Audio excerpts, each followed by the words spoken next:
Bienvenue sur l'île de Madère, un joyau portugais perdu au cœur de l'Atlantique. Entre falaises vertigineuses,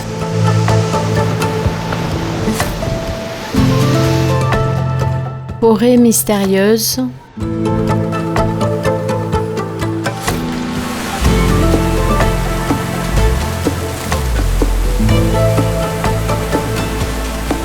villages colorés et piscines naturelles sculptées par la lave. Cette île offre un concentré de nature, de tradition et d'évasion. En 4 jours, je vous emmène explorer ses plus beaux paysages.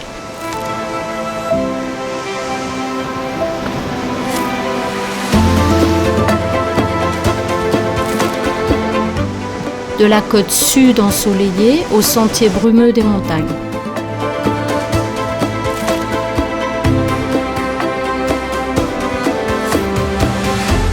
En passant par des villages authentiques et des points de vue à couper le souffle. Alors, attachez votre ceinture, le voyage commence maintenant.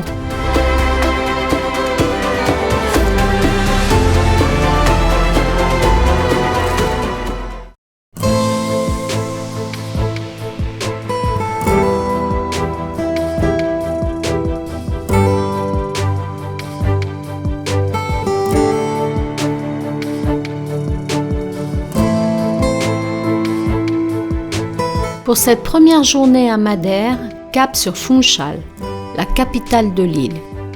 Nichée entre montagne et océan, la ville nous accueille avec ses couleurs vives, son ambiance animée et son charme unique. Ce matin, on commence en douceur avec la visite du Mercado dos Lavradores, le marché des travailleurs. On y découvre des fruits exotiques aux formes étranges. Parmi ces fruits étonnants, il y a le maracuja tomate ou encore le maracuja laranja à la chair parfumée et sucrée. Et puis il y a le maracuja banane, un fruit de la passion en forme de petite banane au goût délicatement sucré. Autant de variétés que de saveurs à découvrir. Des fleurs éclatantes, elles rivalisent de beauté avec des espèces tropicales comme les strelitzia, les orchidées ou les oiseaux de paradis. Des poissons aux allures parfois étonnantes, un lieu incontournable à la fois authentique et dépaysant.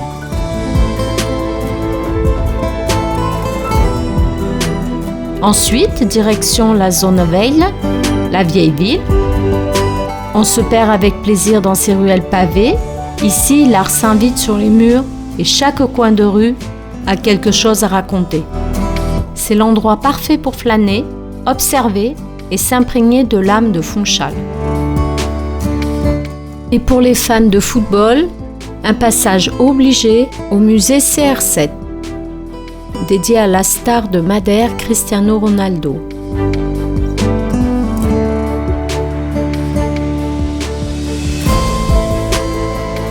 Trophées, photos, souvenirs, on y découvre le parcours impressionnant d'un enfant de l'île devenu légende. L'après-midi, 2 options s'offrent à vous.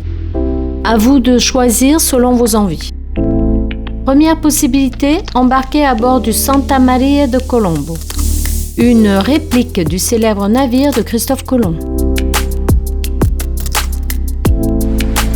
On vogue le long de la côte, bercé par les clapotis des vagues et le souffle du vent.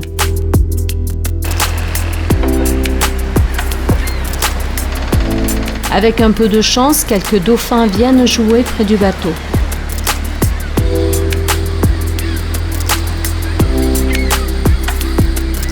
Une sortie en mer inoubliable entre nature et histoire.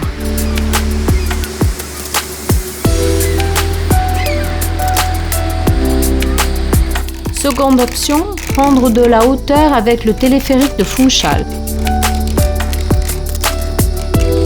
Le panorama est incroyable. On survole les toits rouges de la ville, les jardins en terrasse, jusqu'à rejoindre Monte, un quartier perché dans la verdure.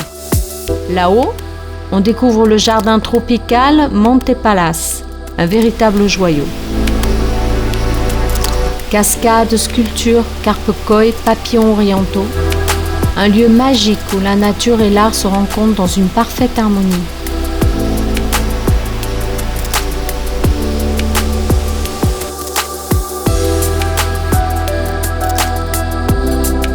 En fin de journée, retour à Funchal pour un dîner bien mérité. Dans une petite taverne ou une terrasse avec vue sur la mer, on savoure les spécialités locales. Et cette première journée pleine de découvertes. Aujourd'hui, on part pour une grande boucle sur la côte nord de Madère, à la découverte de paysages spectaculaires entre mer, falaises, forêts enchantées et piscines volcaniques. Une journée intense mais inoubliable. Premier arrêt, Cabo Girão, l'une des plus hautes falaises d'Europe. Du haut de ses 580 mètres, la vue sur l'océan est vertigineuse.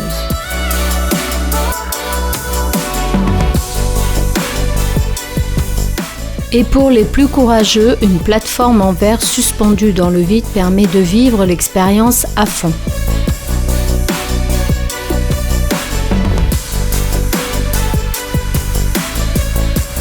Juste après, pause douceur à Câmara de Lobos, un petit port de pêche coloré, cher au cœur de Winston Churchill.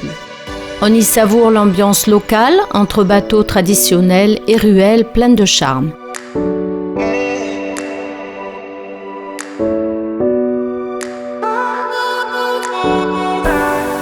Puis, on prend la route vers le nord de l'île. Une route de montagne magnifique, bordée de végétation luxuriante et de points de vue spectaculaires. À Seixal, on découvre de superbes piscines naturelles, nichées entre les rochers de l'Ave Noire et les vagues de l'Atlantique. Moins connues que celles de Porto Muniz, elles sont tout aussi impressionnantes.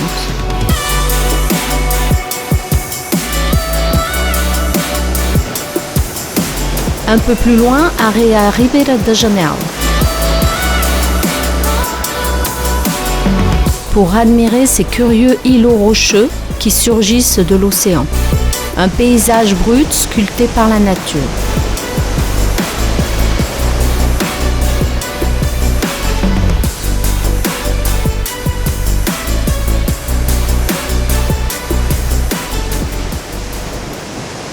Et voici Porto Muniz, sans doute l'un des lieux les plus spectaculaires de Madère.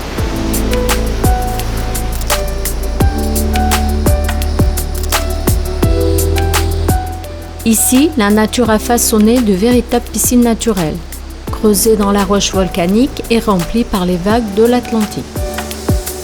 Le contraste entre le noir de la lave, le bleu intense de l'océan et le vert des montagnes autour est saisissant.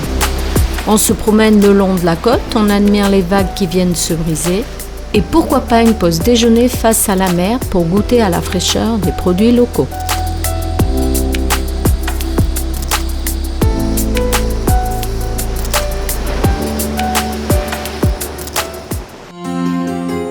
Après la côte, cap vers l'intérieur des terres, direction la forêt de Funchal et l'une des grandes forêts de lauriers de Madère. Ici, le temps semble s'arrêter. Des arbres tordus, couverts de mousse, souvent enveloppés dans une brume mystérieuse. On se croirait dans un conte, un lieu classé à juste titre au patrimoine de l'UNESCO depuis 1999.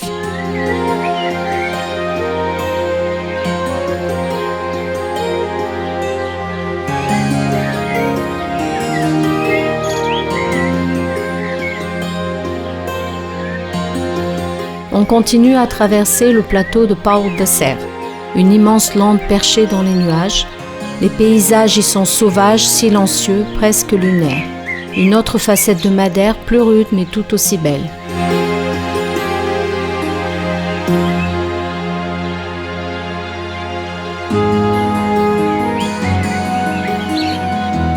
Attention aux vaches, souvent sur la route.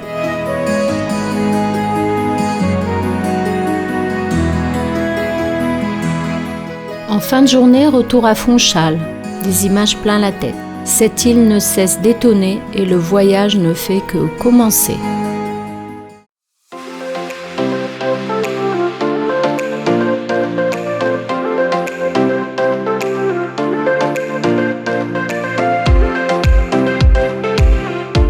Ce matin, on commence la journée en douceur, en montant à bord du téléphérique de Funchal. On survole la ville et ses jardins jusqu'au quartier Monte, perché sur les hauteurs.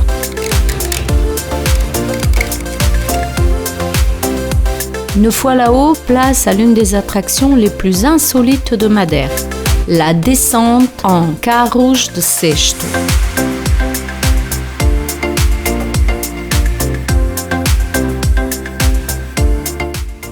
Ces luges en osier typiques de l'île glissent à toute vitesse sur la route, guidés par deux hommes en costume traditionnel. Une activité à la fois folklorique et fun à ne pas manquer.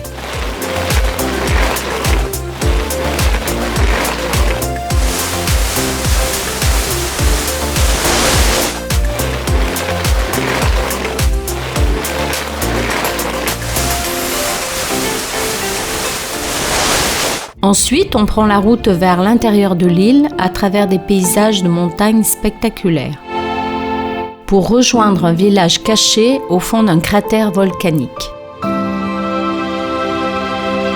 Avant d'arriver au village, on s'arrête au belvédère d'Eira do Cerrado. À plus de 1000 mètres d'altitude, la vue plongeante sur le cratère et le village, niché tout au fond, est à couper le souffle. Un panorama spectaculaire qui annonce déjà la suite. Puis, on redescend jusqu'au village Curral das Freiras, littéralement le refuge des nonnes. Ce village isolé, encerclé par les montagnes, est l'un des plus authentiques de l'île. Ici, tout tourne autour d'un ingrédient star, la châtaigne. On s'y arrête pour déjeuner avec pourquoi pas une soupe de châtaigne, un gâteau moelleux ou même une liqueur artisanale.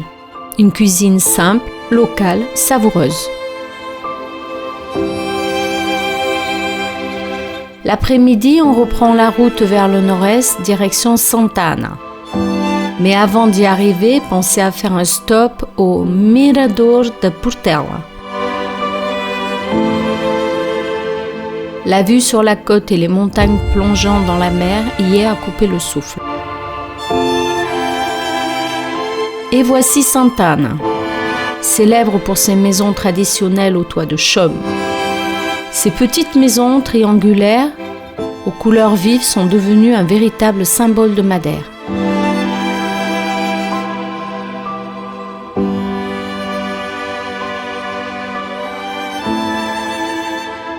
En fin de journée, retour à Funchal pour un bon repas et un peu de repos bien mérité après toutes ces découvertes.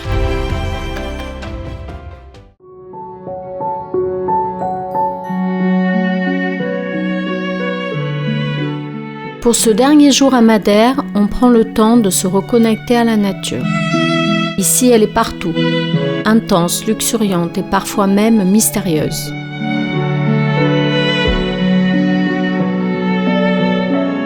Ce matin, place à l'une des activités les plus emblématiques de l'île, la randonnée le long d'une levada.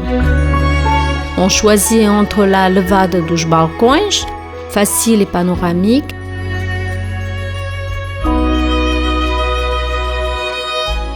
ou la levada do Rei, un peu plus sauvage. Ces anciens canaux d'irrigation serpentent au cœur de la forêt lorifère, classée à l'UNESCO. L'ambiance brumeuse, mousse sur les troncs, chants d'oiseaux, c'est magique.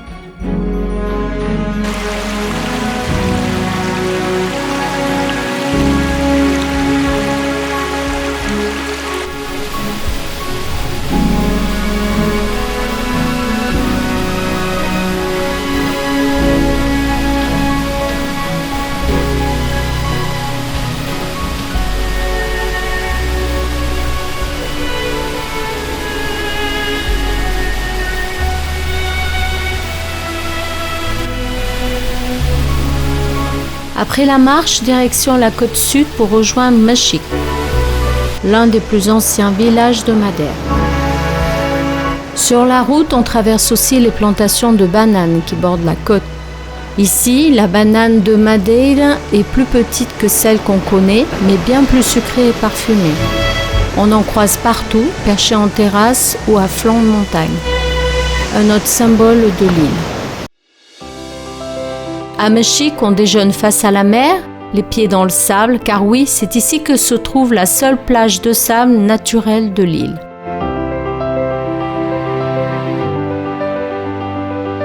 Puis, sur la route de retour, arrêt au Krishtrei de Garajau. Cette grande statue tournée vers l'océan rappelle celle de Rio.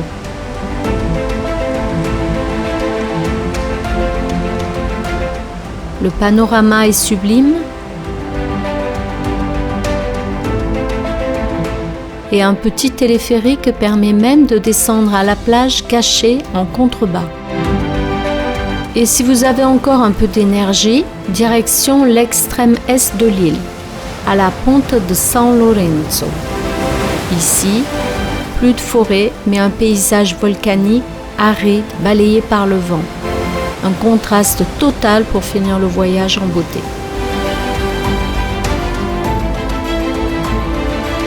Voilà, Madère en 4 jours, un condensé de montagnes, d'océans, de traditions et de nature préservée. Une île surprenante, généreuse, où chaque virage révèle un nouveau décor. J'espère que ce voyage vous a donné envie de découvrir cette perle de l'Atlantique. Si la vidéo vous a plu, pensez à vous abonner et à me dire en commentaire quel endroit vous a le plus donné envie. À très vite pour une nouvelle destination.